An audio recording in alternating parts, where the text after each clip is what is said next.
them to be standing there. So.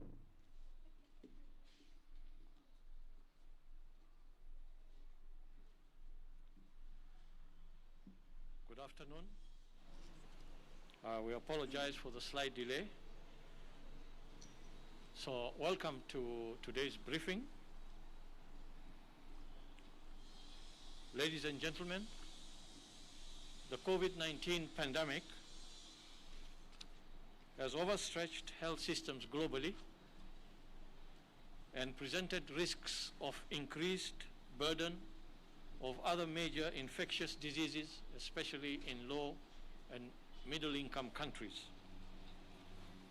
The containment measures put in place have also affected delivery of key services in these areas. One such key service is management of malaria. Today's theme, therefore, focuses on malaria.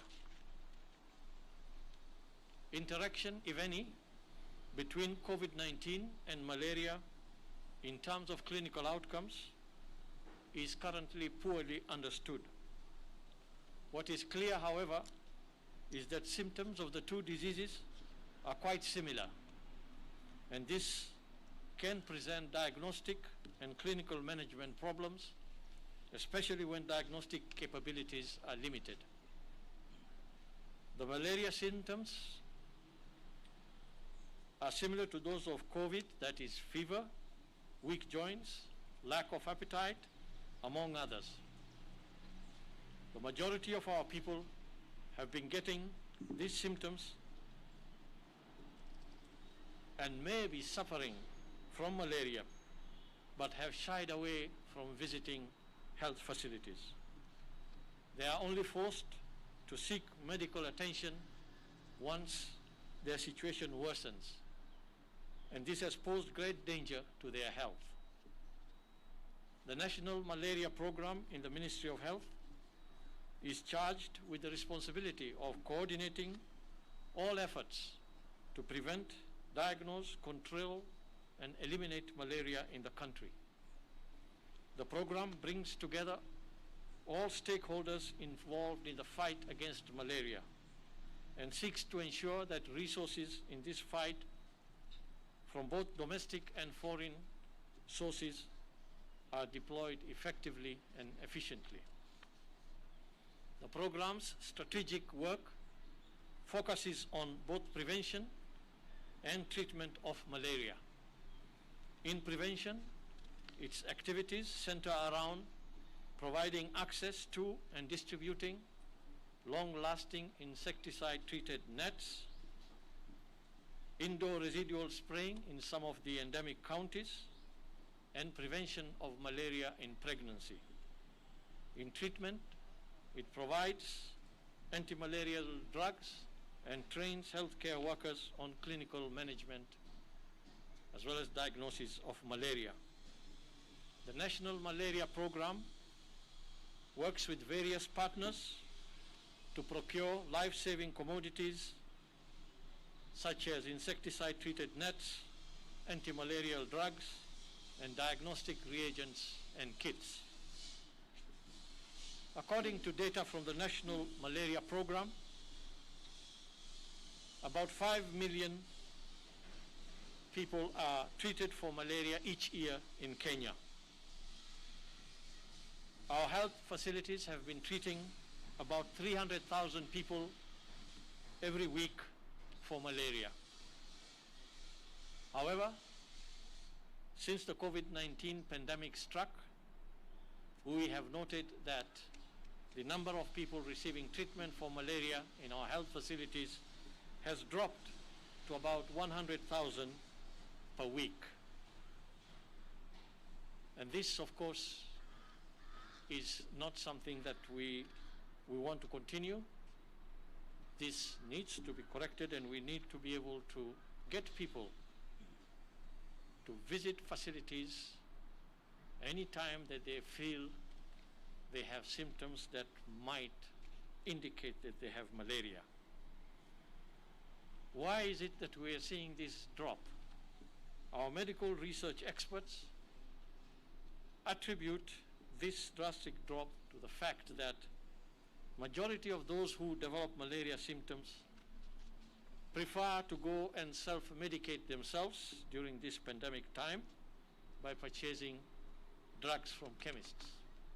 In fact, there have been a couple of publications from other countries that have shown that during this pandemic time there has been self-medication or over self-medication for malaria. Other reasons could be the fear of being tested for COVID-19.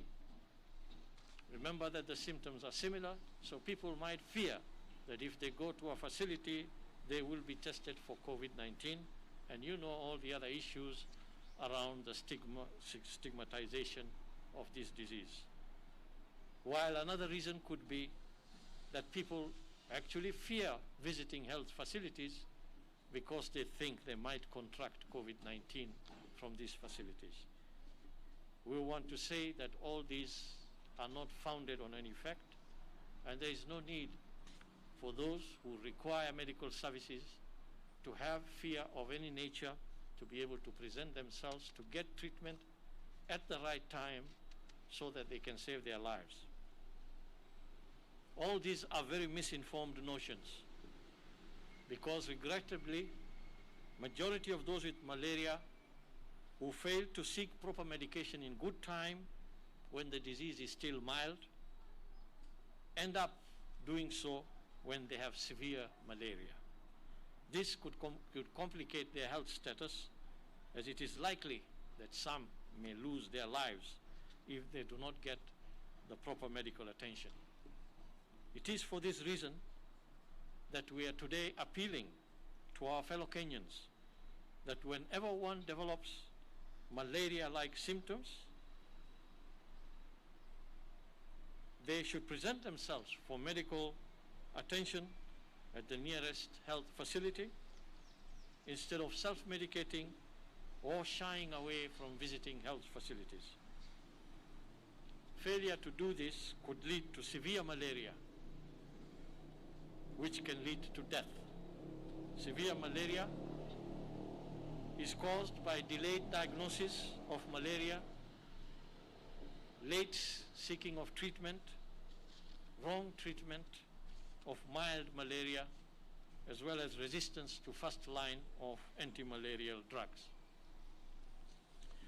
Today, we are pleased to inform you that we have with us here representatives of Fosun Pharma of China who are donating an anti-malarial drug to the ministry. The fact that we are receiving this donation does not in any way indicate that we have a shortage of anti-malarial drugs. Far from it. In fact, our health facilities have all the commodities we need to treat our people for malaria.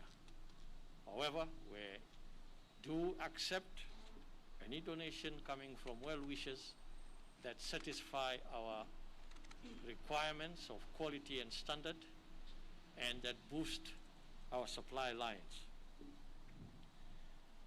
The drug that is being donated is artesunate injection, 60 milligram, for treatment of severe malaria, which is a life-threatening condition. The pharmaceutical company making the donation is qualified by the World Health Organization as they meet the high standards of manufacturing and quality required by this international organization. The donation that we shall be receiving consists of 400,000 vials of the injectable drug valued at about 73 million Kenya shillings. This quantity of drug can treat about 70,000 patients with severe malaria. In 2019, the country reported 250,000 cases of severe malaria treated with artesunate in the public sector. And of these, 75% of those being treated tend to be children under the age of 15 years.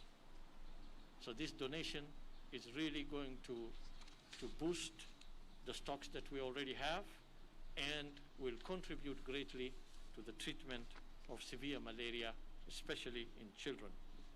It will go a long way in helping us to buffer our stocks for persons who need this drug. After I finish my statement, I will introduce the donors, and we shall move over to the desk there to have that ceremonial handover of the donation. But now, fellow Kenyans, let me move to our COVID-19 statistics for today. Today, we have 246 people who have tested positive for COVID-19 following testing of 4,149 samples over the last 24 hours. Our cumulative number of confirmed cases now stands at 32,803. And the cumulative number of tests that we have conducted thus far stands at 429,513. All of the 246 cases that we are reporting today, positive cases, 5 of them are foreigners, the rest are Kenyans. 170 are males, 76 are females. The youngest is a 2-year-old, the oldest is 77. Nairobi still leads with the total number of cases over the last 24 hours at 75, followed by Kiambu, 28, Kisumu, 18, Machakos, 16, Garissa, 13, Lamu, 10, Migori, 9, Turkana, 9, Uasin Gishu, 8, Mombasa, 7, Taita Taveta, 7, Nyeri, 6, Kilifi, 5, Muranga, 4, Laikipia and Kitui, 4 each, Kajiado and Kwale, 3 each, Makueni, Embu, Nakuru, Nandi and Baringo, 2 each, and Bungoma, Busia, Kakamega, Nyamira, Tana River, Isiolo and Tharaka Nithi, 1 case each.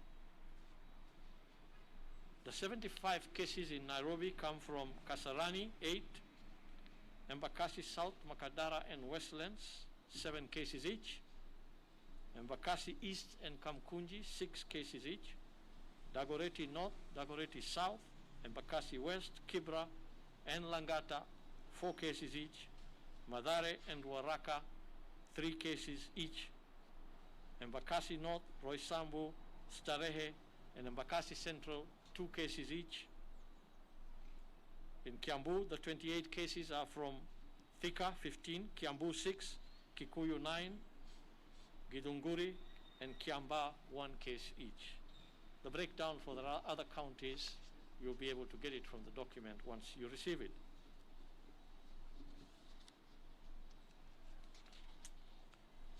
I'm also happy to note today that 160 patients have recovered from the disease.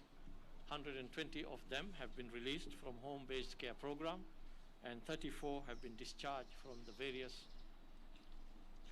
health facilities that they have been receiving care. The total number of recoveries now stands at 19,055. And again, we appreciate and send our appreciation to our healthcare workers for taking us to these milestones. Unfortunately, we have also lost 5 patients to the disease, bringing our fatality to 559. Our sincere condolences to the families and friends of all of those who have lost their loved ones throughout this pandemic period. Thank you.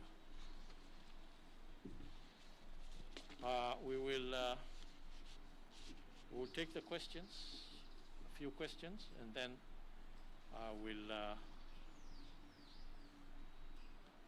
introduce I think it is time to introduce Mr. Ashok Kumar Pandey, who is with Tridem Pharma, and he represents the Fossum Pharma Company, together with his colleague Mr. Wilson, and they're here to participate in the handing over of the donation, but we shall come to that when we finish this question and answer session. So, Mutua. My name is Raquel Muigai from Citizen TV. It would be good to just understand the status of the UHC in the country, given that it plays a part in the strike that we have in among medical doctors, because some of the counties say that, especially the pilot counties, the money that was supposed to be disbursed to them was not disbursed, and therefore they employed a lot of health workers during that period, and these counties did not receive the amount that was promised to them.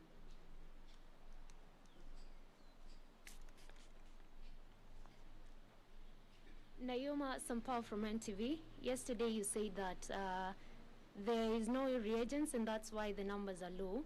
Could the lack of reagents be linked to the money that has been lost in KEMSA?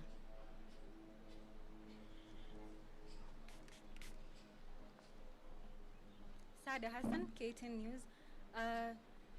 Is there a system whereby we can be able to, a system that, or a database that we can share with the public that can show distribution of PPEs across hospitals in the country? Because you keep on saying that PPEs have been distributed, but doctors keep on saying they do not have these PPEs. And then the second question is, today World Health Organization will announce Africa region as polio-free. As a ministry, are there measures that you've put in place to ensure that moving forward, once we have been declared polio-free, we will not go back to that situation? Thank you.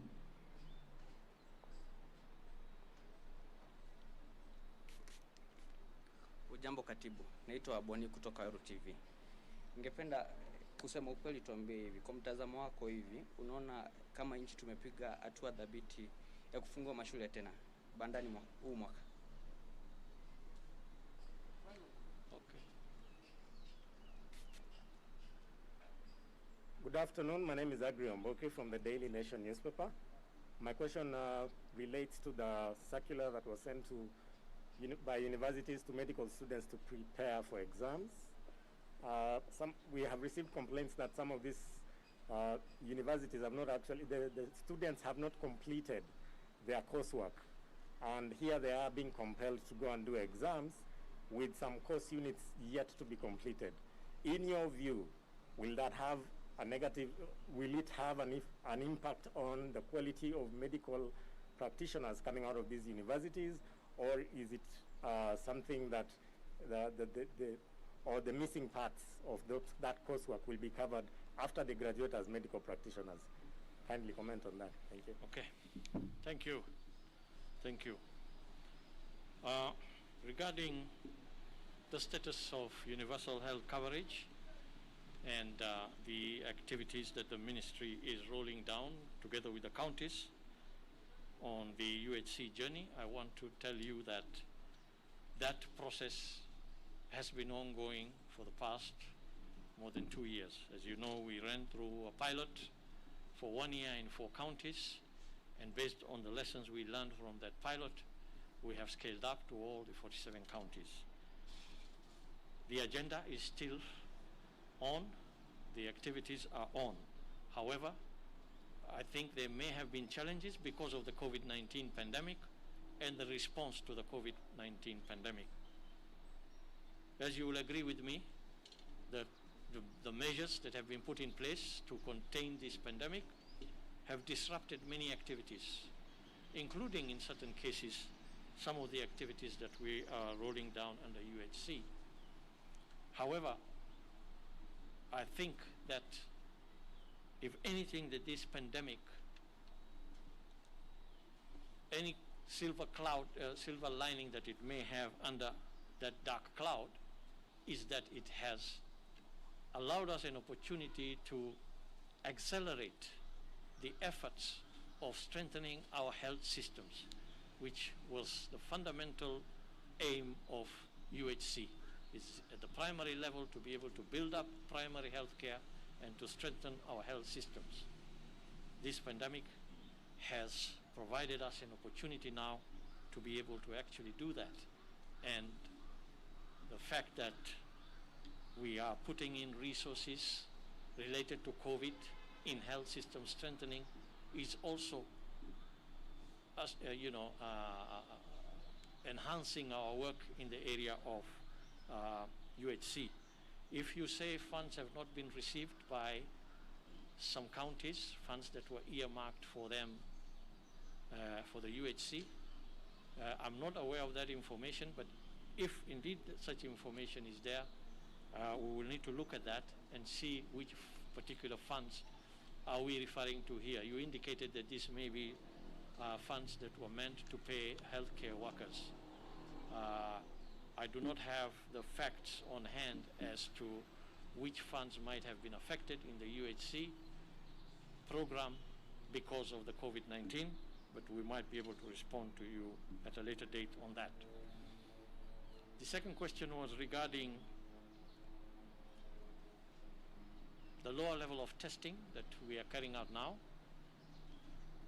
and whether that is linked in any way to what we have been seeing in the media regarding COVID-19 funds.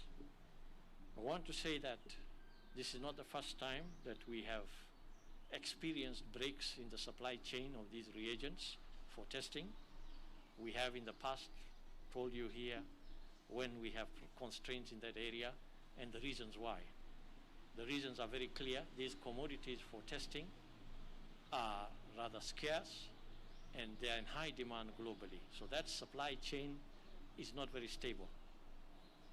We have done all we can, even working with manufacturers in those countries where they manufacture these products, to try to get special quotas from them to ensure a steady supply chain.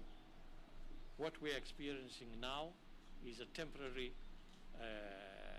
break in that supply chain, where we have not received the consignments that we anticipated in this month of August, early in August, but that consignment will soon arrive and we should be able to go up to the previous numbers that we had. So in terms of interruption of this supply chain, has nothing to do with some of the things we are reading in the media, because we already have entered into arrangements way before with the suppliers of these reagents to provide us with these reagents on a scheduled basis. Sometimes they may not be able at a certain point in time to meet that schedule, and that's the kind of situation we are in now. But I think in the next week or so we should be able to overcome that problem. Whether we have a list of PPEs and other products that we have distributed to health facilities, I'm sure that the team here is able to compile that kind of information for your consumption, and we can charge the team here to be able to provide that information for the media. The polio, the WHO TC going on today declaring Kenya declared a polio-free country. We are proud to be at that level again. If you recall, we were polio-free for quite a while, and the reason that we lost that status of polio-free is because of one case that was detected in Eastleigh, but originated in a refugee camp across from on our border with Somalia. And we have responded to that very vigorously since that case was reported, and that is why you see today we have been able to regain that status. And of course it is our intention as a ministry to continue to maintain that status. Schools opening.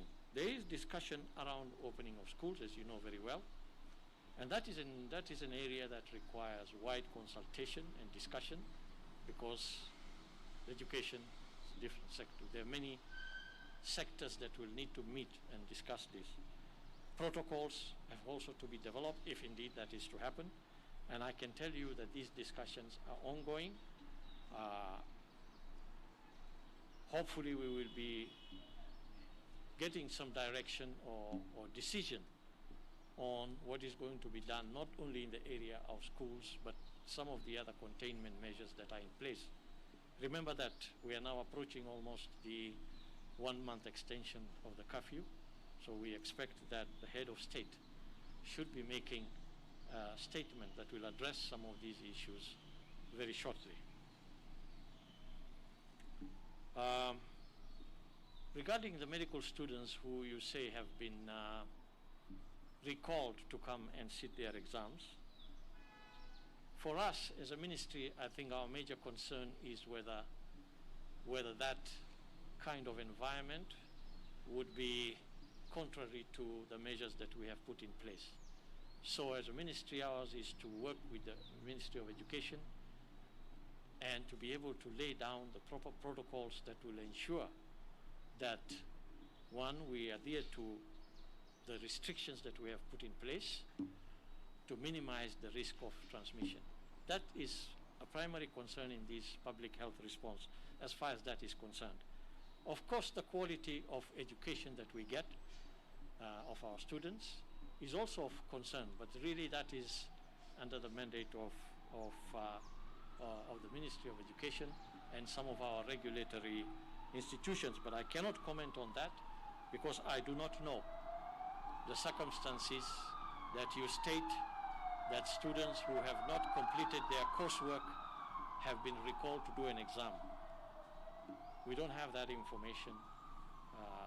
That information has not been shared with us. So at this point, we are looking at it from the public health concern point of view. I think that addresses the questions that have been posed to me, and I want to thank you. So now we would like to proceed and receive the ceremonially the donation that has been presented to us. 73 million Kenya shilling donation is not a small donation, and I want to take this opportunity to thank Fosun Pharma and their representatives for this very large donation of a very important drug that we use in the treatment of malaria. And we will continue to work with those well-wishers who present us with offers of donation, as long as we are satisfied that the donations that we are getting are products that we will use in our system and that meet our required standards of quality. We welcome well-wishers who want to support us in this fight against COVID-19, but also in supporting our other health activities, such as malaria that we are receiving a donation for today.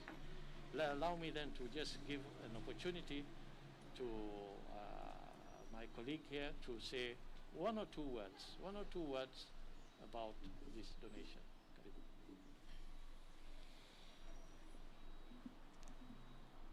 Thank you so much. Honorable Dr. Rashid Aman, Ministry of Health, distinguished guests and all visitors, ladies and gentlemen. My name is Ashok Pandey. I'm a Managing Director for Tritum Pharma Kenya Limited. It's a subsidiary of Fosun Pharma. Fosun Pharma is a world-class, world-leading innovator company of anti-malaria drugs. Artisan is our innovator drug. We are the only company who is WHO pre-qualified for all 30, 60 and 120 strength. We are the first company who WHO pre-qualified. Artisan is used for severe malaria. We are proud and privileged today to donate this artisanate injection, artisan vials, to the country, and we are sure that this is going to help several severe malaria patients to cured well. Past 10 years we are working on supplying the drugs, and we are looking forward more further collaboration with Ministry of Health and National Malaria Control Program to work in future. Thank you so much for your time and attention. Thank you.